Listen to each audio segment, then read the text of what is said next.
Shalom Echem à tous et à toutes. Le thème qu'on va traiter aujourd'hui, on va présenter Bezat Hashem les lois de Chol HaMoed et les lois de demi-fête.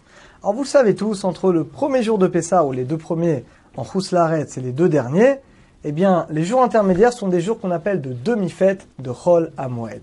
Et c'est un thème qui est très important. Malheureusement, on a un petit peu l'habitude souvent de négliger ces jours, alors que ces jours sont extrêmement kadosh, extrêmement saints.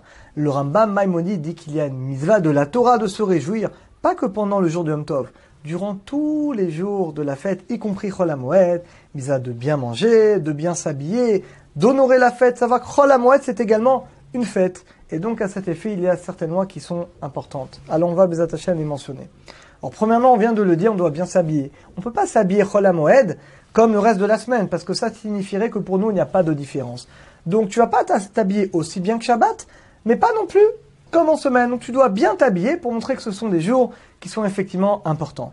Pareil, les repas, on doit faire des bons repas. Alors, il est conseillé, si vous pouvez faire motzi au moins une, voire deux fois par jour, une fois le matin, une fois le soir. Là également, un repas de fête pour montrer que vraiment, on est en fête. Alors, travailler. Logiquement, on ne doit pas travailler Chol HaMoed. Donc, logiquement, vous devez essayer de vous débrouiller pour ne pas travailler.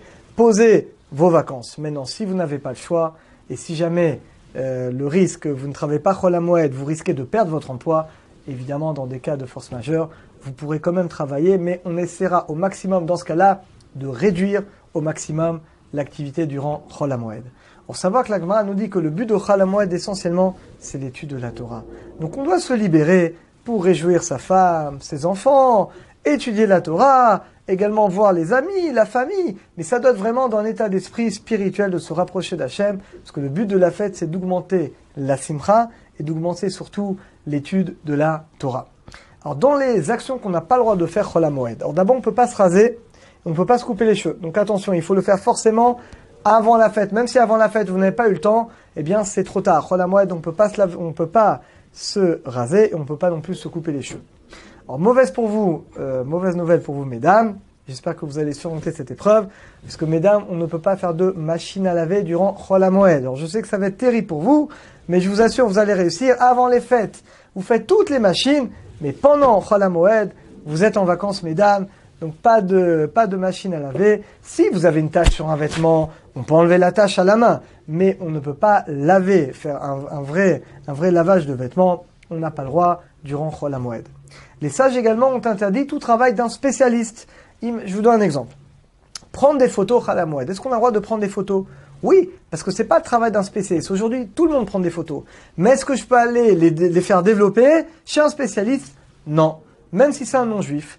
Et même, imaginez par exemple, vous voulez prendre vos vêtements, vous allez dire, je vais pas les laver moi, je vais aller au pressing chez un non-juif. Eh bien non, c'est quand même interdit. Si quelque chose est interdit pour nous, eh bien c'est également interdit par un goy. Donc je ne peux pas non plus donner mes vêtements à un goy à laver, même si c'est le goy qui le fait.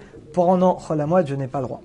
Alors par contre, j'ai le droit de faire des choses qui vont m'empêcher d'avoir une perte d'argent. Imaginons, vous avez un client que vous avez déjà. Et si jamais vous ne faites pas quelque chose pour lui, vous allez perdre ce client. Vous allez perdre de l'argent. Là, vous avez le droit de faire un travail. Il faut impérativement que vous répondiez à quelque chose. Sinon, vous risquez d'avoir une perte d'argent. Vous avez le droit.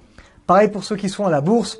Vous avez des actions ou des choses qui sont en dégringolade. Il faut les vendre tout de suite. Sinon, vous allez perdre de l'argent.